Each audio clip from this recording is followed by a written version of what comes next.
Banyak sebenarnya persoalan kan dari segi tindakan kita. Boleh ke kalau kita macam ni? Boleh ke kalau kita macam tu? Hari ini kita nak perincikan bersama dengan tetamu kita di studio. Ya, betul. Kita bersama dengan Tuan Faisaluddin selaku peguam syar'i kita. Sihat Tuan Faisal? Alhamdulillah sihat, Sugi dan juga Fatin. Senyum dia lain macam lah. Kami kalau ada Tuan Faisal sentiasa ceria. Betul. Baik Tuan Faisal, tidak dinafikan kalau kita lihat sedutan drama tadi dan mungkin situasi real life, tidak dinafikan ramai dalam kalangan ahli keluarga berpecah belah disebabkan pembahagian harta pusaka. Kadang-kadang bukan saja mereka yang diberi itu dibenci, tetapi mereka yang dah mati itu pun dibenci. Kenapa dibagi lebih kepada macam ada individu tak puas hati dekat situ kan? Jadi mungkin sebelum kita meneliti soalan-soalan, mungkin Tuan Faisal boleh kongsikan apakah itu faraid dan hukum-hukum faraid sebenarnya. Baik, ya. Terima kasih Sugi, Fatin dan juga semua penonton setia wanita hari ini. Saya fikir umat Islam khasnya dalam negara ini tahu apa itu faraid. Secara mudahnya berkenaan dengan pembahagian harta pusaka. Bila kita meninggal ni Sugi, sama ada ayah kita, suami kita, isteri kita, kan siapa-siapa yang meninggal ni, dan dia tak sempat sebelum waktu dia hidup dulu, dia tak sempat buat wasiat, dia tak sempat nak buat agihan, dia tak sempat nak bagi apa-apa kepada contoh rumah anak yatim, anak angkat dia dan sebagainya. Tiba-tiba dia meninggal. Kita tak tahu. Kita tak tahu ajal maut kita ni. Pagi tadi elok dia makan bersama kita. Tiba-tiba rupanya aksiden meninggal. Jadi dalam hal begini Allah SWT telah dia sayang dengan manusia ni yang dicipta ni, disediakan satu undang-undang yang diberi nama faraid. Itu pembahagian harta pusaka. Suami dapat berapa kalau isteri meninggal. Isteri dapat berapa kalau suami meninggal. Mak ayah meninggal berapa dapat. Semua tu ada tu dia punya percentage, ada 1/2, 1/4, 1/6. Saya tak nak go on detail. Cuma dia punya tujuan kenapa Allah SWT buat begitu, sebab dia tak nak waris-waris yang tertinggal itu terabai. Kalau ada harta pusaka diagihkan mengikut konsep keadilan. Cuma itulah macam tadi tu drama tadi tu. Itu yang kita sedih tu. Sebabkan harta habis, menantu dengan mak mentua bergaduh lah. Walhal perkara tu boleh diselesaikan cara yang baik. Jadi itulah respon awal saya lah ya, Sugi dan juga Fatin. Okey. Tapi Tuan Faisal, macam kalau kita bercakap mengenai percentage tadi kan, kenapa agaknya ini saya selalu berfikir, kenapa kalau lelaki tu dia akan lebih dan juga untuk isteri wanita ni sedikit dia punya pecahan dia. Ya. Sebenarnya tadi pun saya nak datang ke sini pun staf saya pun tanya perkara yang sama. Kenapa ya orang perempuan ni dapat sikit, adik-beradik lelaki dapat banyak? Rasa tidak keadilan itu. Walhal waktu hidup mak ayah tu kami anak perempuan yang jaga. Mak ayah tu tak sihat, kami yang basuhkan dia punya pampers, kami yang suapkan dia, kami yang buat. Anak lelaki buat aja bahasa pasar lah, langsung tak ambil bahagian untuk menjaga mak dengan ayah tu. Asyik bekerja, sibuk dengan bekerja ataupun urusan rumah tangga dia. Tapi bila mak ayah meninggal, dia pula dapat bahagian lebih daripada kita yang perempuan ni. Ini tak adil ni. Ini tidak adil. Kata staf saya tadi kan. Jadi bila saya terangkan sebenarnya gini, tujuan kenapa lelaki ni dapat lebih daripada orang perempuan, sebab lelaki itu dia ada tanggungjawab. Dia bukan dapat duit tu untuk dia seorang je, untuk dia joli, beli kereta baru, beli motor baru, beli tanah dan sebagainya. No. Dia dapat duit tu lebih banyak. Katakanlah yang perempuan dapat 10,000, maka yang lelaki dapat 20,000. Dia mesti lebih satu. Jadi 20,000 yang dia dapat tu sebenarnya bukan untuk diri dia semata-mata. Tanggungjawab dia sebagai anak lelaki, sebagai orang lelaki, kena bertanggungjawab juga jaga yang perempuan ni. Kalau ada yang adik-beradik perempuan yang tak berkemampuan, kita kena bantu. Kalau ada di kalangan mak kita ni masih tak sihat, kita punya tanggungjawab untuk bawa dia ke klinik dan sebagainya. Bukan diserahkan kepada anak perempuan tadi. Sebab itu lelaki ni lebih. Ini selaras dengan firman Allah SWT, ar-rijalu qawwamuna 'alan nisa'. Lelaki itu lebih bertanggungjawab, lebih kuat daripada perempuan, bukan fizikalnya, bukan kerana genggaman tangannya, tetapi bebanan bahunya ni, tanggungjawab dia ni. Esok kalau kita meninggal dunia ni, orang lelaki ni last sekali. Dia bila dihisap tu, kita ni Sugi bila kita meninggal ni, kepada kami punya ni, bila kita meninggal kita ni akan melalui titian siratul mustaqim tu dekat alam akhirat tu. Orang lelaki ni akan dihisap. Katakanlah dia lepas macam saya lepas kan. Okey, saya sembahyang semua sempurna. Tengok pula isteri saya. Isteri saya pula ada masalah, dah saya tertinggal lagi. Tengok anak pula, adik-beradik perempuan. mak kita yang dah bapa kita meninggal. Ini semua adalah tanggungjawab kita. Yang mana kita bertanggungjawab bukan setakat mendidik, tanya hello, tidak. Dari segi wang ringgit juga. Sebab itu, menjawab soalan kepada Fatin tadi, itulah sebabnya kenapa Allah SWT bagi kelebihan dan tanggungjawab kepada orang lelaki. Bukan dapat duit, masuk Phuket sendiri, jolly second sini. Ini kata kuncinya. Maksudnya gunakan orang kata sehabis baik dan juga manfaat kepada orang sekeliling. Betul. Dan di awal tadi, Tuan Faisal ada berkata yang faraid ini adalah untuk memastikan anak-anak tidak terbiar ataupun tidak terabai. Adalah juga wasiat yang ditinggalkan supaya mereka boleh meneruskan kehidupan. Tetapi Tuan Faisal, bagaimana pula dengan anak angkat, anak susuan ataupun anak yang tak layak taraf? Adakah mereka berhak mendapatkan bahagian dalam pembahagian harta pusaka ini? Okey, dalam hal begini yang dapat harta pusaka ni mesti anak sah taraf nombor satu, dan juga dia punya dipanggil anak yang kandung anak kandung. Anak sah taraf, anak kandung. Jadi pertama anak angkat tadi. Anak angkat memang tak layak mewarisi ataupun mendapat pusaka bahagian arwah ayah dia, ayah angkat dia ataupun arwah mak angkat dia. Dia tak layak. Nombor dua, anak susuan pun sama. Nombor tiga, anak luar nikah. Anak luar nikah pula lain kes dia. Dia tak berhak untuk mendapat harta pusaka arwah ayah dia. Ayah biological father dia. Dia tak layak. Walaupun mak dengan ayah dia berkahwin. Tapi kalau untuk mak dia memang layak dapat untuk harta pusaka. Jadi nak macam mana? Macam mana kan? Betul. Kita nak jaga kan? Kita terfikir sedangkan kita ni tak ada anak lain ataupun kita rasa anak angkat kita itulah yang banyak menjaga kita. Dari kecil kot. Mungkin dia baby dah kan. Dia yang banyak berkhidmat, dia yang tahu kita punya. Jadi takkan kita nak biam gitu. Jadi sewaktu hidup ni perempuan si rumah yang ada tengah menonton ni ambil kesempatan kalau kita ada anak angkat, kita nak susuan, agihkan siap-siap waktu kita hidup ni ataupun buatlah wasiat untuk mereka, untuk kebajikan mereka juga.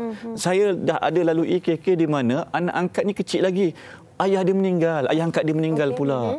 Lepas tu tiba-tiba mak angkat dia pula meninggal. Terabai anak angkat tadi. Sedangkan ibu bapa kandung dia yang asal ni kita tak tahu dah di mana. Tak boleh nak dikesan. Jadi kalau ada anak angkat yang kita dah anggap pun sebagai anak kita, jaga dia, jaga kebajikan dengan bagi peruntukan siap-siap. Supaya bila kita meninggal nanti dia tidak terabai ataupun tidak teraniaya. Kebajikan dia terjaga. Kalau ada rumah tu bagi tu siap-siap. Ini rumah ni untuk anak angkat. Ada kereta dan sebagainya siap-siap bagi. Tukar nama tu. Kalau ada duit pun terus buka akaun dan sebagainya. Ada takaful, ada insurans, terus namakan mereka supaya bila kita tak ada nanti mereka terjaga. Maksudnya buat waktu kita setengah sihat sekarang ni untuk persediaan masa depan lah. Okey, itu sedikit daripada kami. Kita ada juga soalan-soalan daripada rakan-rakan di luar sana berkenaan dengan topik kita hari ini. Jom kita dengarkan.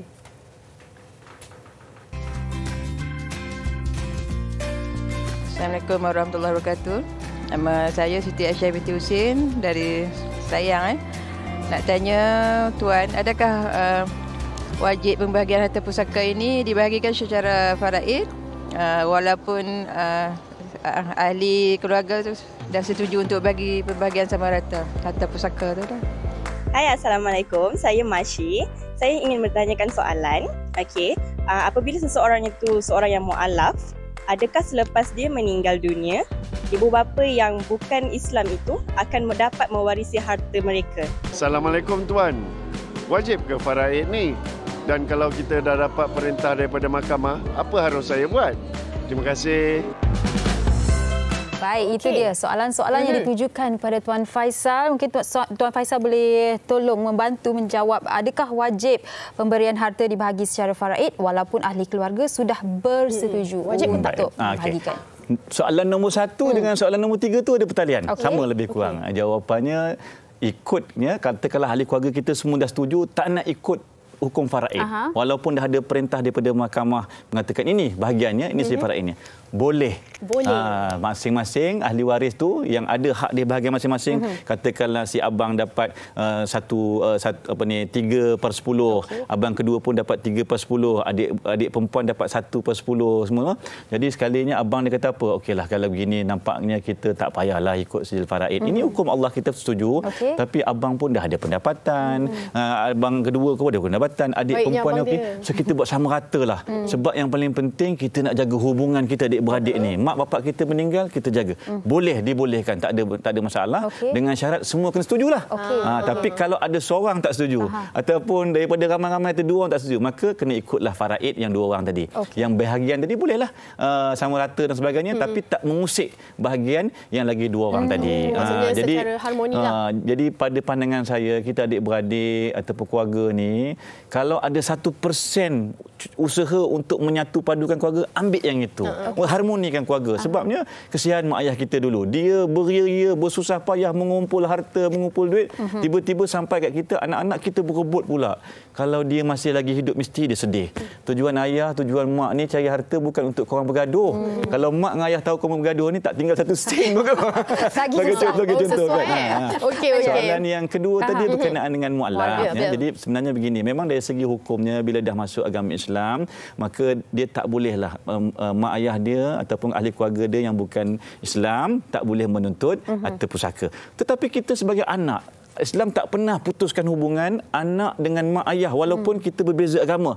Wajib taat, wajib hormat mak ayah kita walaupun dia bukan Islam. Maka berikanlah. Waktu kita tengah sihat ni, saya mintalah kepada tuan-tuan dan puan-puan yang mungkin dalam situasi mu'alaf kan, ataupun dah lama, masih sihat ni, ada harta, tengok mak ayah kita tu yang masih lagi belum masuk Islam ataupun ni. Kita jaga hubungan. Bagi mereka harta, bagi mereka supaya bila kita meninggal nanti tak ada timbul masalah di kemudian hari. Itu dia. Tujuan dia untuk harmoni supaya kita tak ada masalah. Jaga hubungan mak ayah ni. Adik-beradik kita yang bukan beragama Islam pun kita jaga. Bagi siap-siap. Bagi tak ada masalah. Tuan Faizal, ini juga terpakai kepada KWSP, tabung haji dan sebagainya? Ya, terpakai. Terpakai. Cumanya kalau KWSP itu dia letak penama. Penama tu bukan harta pusaka tau. Sebagai trustee. Bila dah terima tu bukan kat kita seorang. Tapi kita kena ikut apa bahagian pusaka yang telah ditetapkan. Melainkan waktu hidup mungkin arwah pernah cakap. Dia patut pernah buat perjanjian. Dia kata, saya dengan ini menghadiahkan, menghibahkan duit simpanan KWSP saya ni kepada si Fulan, isteri saya ini. Itu lain. Tapi kalau tak ada, hanya bergantung kepada penamaan di KWSP itu, tak boleh. Itu perlu diagihkan mengikut hukum faraid. Kalau tidak ada hibah, tidak ada tuntutan harta pencarian daripada isteri dan sebagainya. Baik. Dan tadi Tuan Faizal sudah pun menjawab sebahagian daripada soalan 3. Jadi keseluruhannya, adakah faraid ini wajib? Ianya wajib, tetapi boleh kita tak laksanakan kalau semua ahli waris sepakat dan setuju untuk kata agihkan sama rata. Boleh, tak ada masalah. Tuan Faizal, kalau dah sepakat, setuju, kalau tak nak mengikut hukum yang ada percentage, okey, baik, elok saja. Tetapi kalau mereka tidak bersetuju, ada yang nak mencabar, kalau dah ditulis wasiat, lepas tu ada yang tak puas hati nak mencabar, dibolehkan ya? Boleh. Ya begini ya.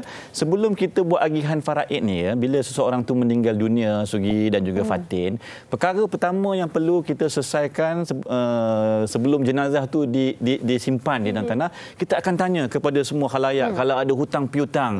Arwah ni ada meninggalkan hutang piutang, mintalah tuntut kepada waris yang ada ni, ataupun kalau tuan-tuan berhati baik, maka redakanlah, maknanya halalkan, tak perlu bayar. Itu satu. Yang kedua, kita uruskan urusan dia jenazah tu. Yang ketiga, bila dah selesai semua ni, kita kena tanya arwah ni dulu, si mati ni pernah buat wasiat tak? Kena semak. Kadang-kadang kita buat wasiat bertulis tu mudah. Kita boleh semak dengan peguam, ataupun mungkin sekarang ni kita ada wasiat shop lah, trustee Abda Amanah Raya dan sebagainya, menyimpan wasiat kan. Kalau tak ada, kadang-kadang si mati tu pernah buat wasiat secara oral. Cakap, Fatin kalau jadi ini, maka orang yang mendengar tu kena maklumkan ada wujud wasiat. Kedua, si isteri tadi, pasangan tadi, mungkin dia hidup lama. Contoh ya, arwah ni, si mati ni ada 2 isteri. Saya bagi andaian, 2 isteri. Isteri yang pertama tu 20 tahun hidup bersama. Isteri yang kedua ni baru 2 tahun bersama. Tapi bila meninggal dunia si suami tadi, agihan faraid dia sama. Dia tak kira 20 tahun ke 2 tahun, tetap sama. Jadi macam mana, sedangkan isteri pertama tadilah yang banyak menyumbang. Bukan setakat bagi semangat, bukan setakat jaga anak, jaga suami punya penampilan, daripada suami itu kerani sampai menjadi seorang CEO sebagai contoh kan. Gaji besar sebagainya. tak boleh samakan dengan bini baru. Jadi bagaimana nak buat? Buat tuntutan atas pencarian. Buat tuntutan atas pencarian. Kan? Jadi isteri pertama tadi memang kita galakkan. Mungkin dia menyumbang dari segi wang ringgit, buat renovation dan sebagainya. Jadi perkara-perkara begini perlu dilihat dahulu. Mungkin juga ada harta yang atas nama suami itu rupanya bukan harta suami. Dia memegang amanah saja. Dia memegang amanah. Jadi perkara-perkara ini kena diselesaikan dahulu, barulah pergi kepada faraid. Sampai faraid pun katakanlah ada adik-beradik semua dengan yang penerima kata okeylah kita berpakatlah, kita sama ratalah. Semua setuju. Ataupun dia kata saya tak naklah bahagian saya. Yang nombor 2 pun tak nak. Sebab apa? Arwah ni ada anak yatim. Kita bagi semualah kepada kakak ipar kita ni. Dia nak jaga yatim. Lagi bagus. Lagi kita galakkan. Tapi kalau ada seorang yang tak setuju ataupun dia mencabar tadi, wasiat tadi wujud ke tidak sebab mulut dia kan, maka kena dibuat di mahkamah syariah. Tuan Faisal, kita ada juga soalan daripada penonton kita ni. Ini daripada Nurul Aisyah. Assalamualaikum dan selamat sejahtera. Saya hendak tanyakan beberapa soalan.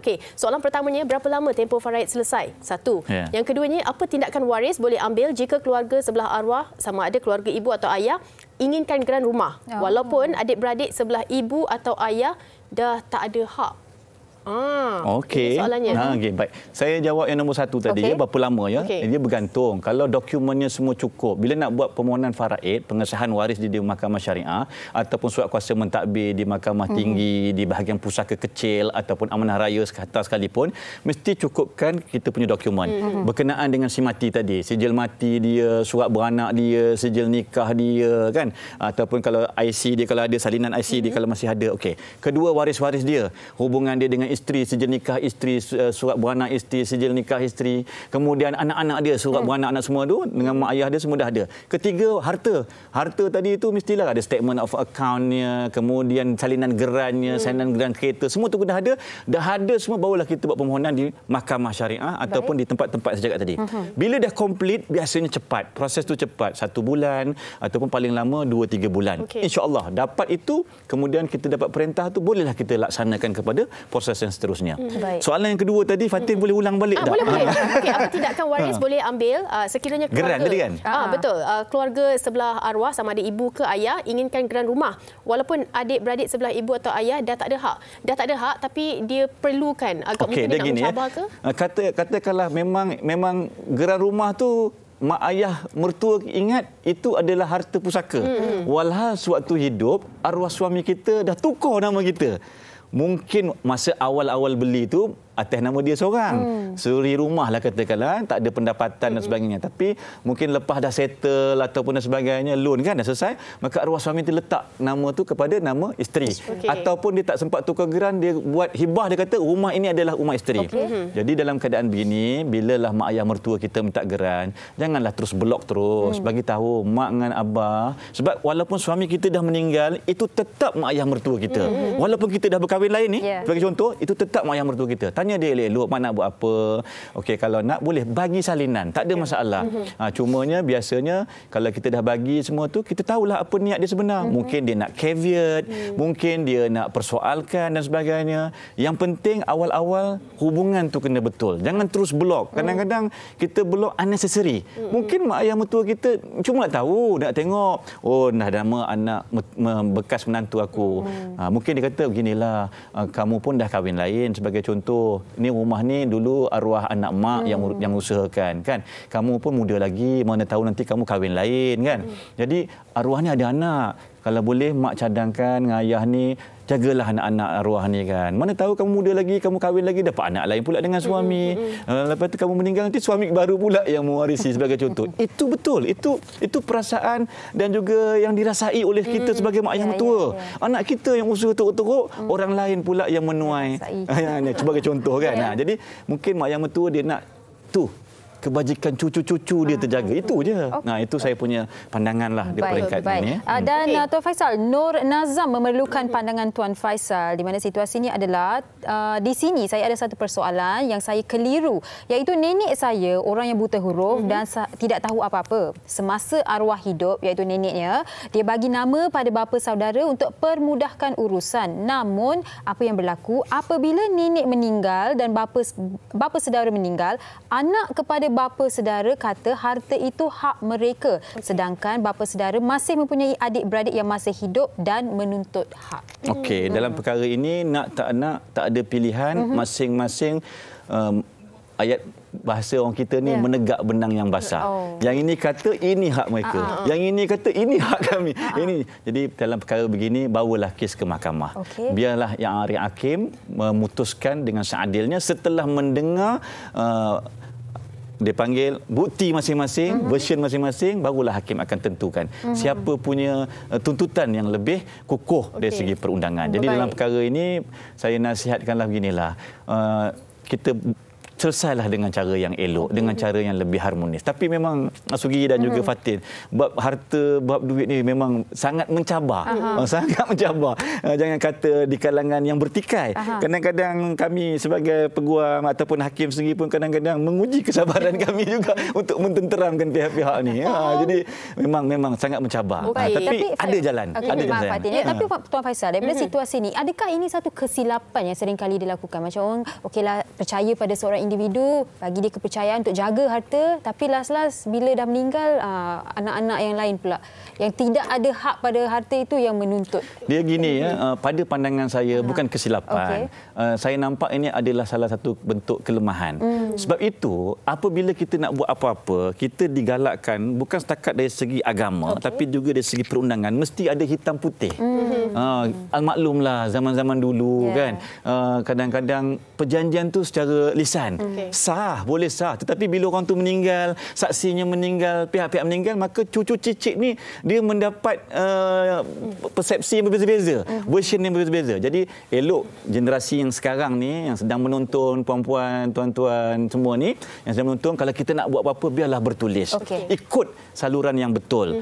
Cukupkan saksinya, buat documentationnya, dapatkan nasihat daripada pakar peguam-peguam yang bertauliah di negeri tersebut ataupun dengan agensi-agensi yang menyediakan perkara ni, matikan stamp sebagainya. Kata orang putih, make it proper. Minta maaf lah. Buat benda tu ikut sebenar-benar supaya bila kita meninggal ada dokumen yang boleh menjadi rujukan, bukan rujukan pihak berkuasa, rujukan anak cucu cicit kita kemudian hari. Rupanya tanah rumah ni pakcik dulu tu pegang amanah saja bagi pihak adik-beradik dia yang lain, sebab adik-beradik yang lain masa tu belum cukup umur. Pakcik tu seorang dia yang sulung, dia baru umur 22 tahun, yang lain masih belasan tahun. Namun tak boleh masuk dalam geran tanah. Tapi bila dah meninggal, semua meninggal, jadi anak kepada pakcik itu kata, tak ada hitam putih. Ini adalah harta pusaka arwah ayah saya. Adik-beradik sepupu lain tak ada hak. Jadi benda ni akan menimbulkan banyak masalah. Masalah hubungan. Kadang-kadang mungkin juga tak ada bukti, tapi mungkin juga ada masalah. Rumah tu macam tak ada keseronokan, tanah tu tanam apa saja pun mungkin tak menjadi. Tak ada bukti, tak ada apa-apa, tapi kebiasaannya begitulah sebab tak ada keberkatan. Baik, dan kita nak raikan ini daripada Zila Zainal, komennya, soalannya, Assalamualaikum dan salam sejahtera. Boleh Tuan jelaskan bagaimana pembahagian harta untuk arwah yang tiada anak lelaki, hanya anak perempuan? Ini mungkin penonton kita juga ada soalan yang sama. Macam saya. Saya cerita. Saya ada anak dua perempuan. Tapi minta panjanglah umur lagi. Mana tahu esok lusa dapat anak lelaki pula kan. Amin. Saya memahami. Dah blushing dah Tuan Faisal. Okey, baik. Dalam keadaan begini, apa yang perlu kita buat? Katakanlah kita ni masih sihat walafiat. Buat agihan. Buat agihan siap-siap kepada anak-anak perempuan kita ni. Buat buka akaun dia, duit tu, buat kalau buat insurans dan takaful, namakan terus dia sebagai penerima manfaat, bukan trustee. Kalau rumah tu kita boleh agihkan siap-siap ataupun buat hibah dan sebagainya ya. Baik. Katakanlah kita tak sempat, kita meninggal, maka anak perempuan kita ni akan berkongsi dengan waris-waris yang lain. Contohnya kita ada adik-beradik lelaki, mak ayah kita masih hidup lagi. Jadi yang akan berkongsi nanti, katakanlah yang masa kita meninggal ni mak ayah kita ada lagi, isteri kita ada dan ada anak perempuan je kan. Maka semua ni akan dapat. Cuma bahagian isteri lah yang paling sedikit sikit. Kesian isteri kan. Tak apa, isteri tuntutlah atas pencarian. Tuntutlah atas pencarian. Boleh tuntut. Mak tak boleh tuntut atas pencarian, ayah tak boleh, anak-anak tak boleh. Yang boleh isteri tuntut atas pencarian sebelum diagihkan mengikut faraid tadi. Jadi jangan risau. Insya-Allah seadilnya. In fact, saya rasa mak ayah mertua kita, datuk nenek kepada anak kita ni, dia tak akan abaikan cucu dia. Kebanyakan datuk nenek ni dia akan sebenarnya mudah kata dia lebih nak jaga cucu dia ni daripada menantu. Apatah lagi kalau menantu tu muda, masih cantik. Kita pun tak nak halang menantu tu nak kahwin lagi. Itu dia punya jodoh dia. Tapi cucu tadi biasanya atuk dengan nenek ni itu dia punya concern. Jadi jangan risau puan, saya pun situasi yang sama, kita buat perkara yang sama. Kita buat agih siap-siap waktu kita tengah sihat ni kan. Doakanlah saya dapat anak lelaki. Amin. Okey. Baik. Saya rasa apa yang sempat kami tanyakan, apa yang sempat Tuan Faisal terangkan telah Tuan Faisal terangkan. Tapi Tuan Faisal di penghujung ni ada apa-apa yang Tuan Faisal ingin tekankan pada mereka yang sedang menonton sekarang ini? Boleh. Harta pusaka ni ada jalan untuk kita mencapaikan orang kata sesuatu. Tetapi jangan jadikan harta pusaka sebagai tempat untuk kita bergaduh sesama sendiri, memutuskan silaturahim. Jadi gunakan harta pusaka ni untuk kita bantu juga, bukan setakat kita yang hidup, arwah yang meninggal. Dapat harta, jangan lupa sedekahkan untuk arwah mak ayah kita yang dah meninggal. Buat wakaf, buat sedekah. Biasanya orang Melayu ni dia akan tanya, dah haji ke belum? Kita hajikan. Buat perkara tu, jangan dapat harta gelap mata, beli kereta, beli rumah, joli sana sini, jalan sana sini. Ingat juga kepada si mati tu, betapa sukar dan susahnya dia dapatkan harta. Begitu juga jagalah hubungan sesama kita waktu hidup ni. Itu sajalah daripada saya. Terima kasih Tuan Faisal, dan pastinya kan apa yang dikongsikan Tuan Faisal tadi itu sedikit sebanyak membuka mata kita supaya kita ada sedikit orang kata empati kepada mereka, lagi-lagi anak ke, isteri ke. Janganlah kata kalau nama tu nama kita je, oh itu ada hak kita. Kita kena ada concern sikitlah kepada orang sekeliling kita. Betul. Dan terima kasih sekali lagi Tuan Faisal.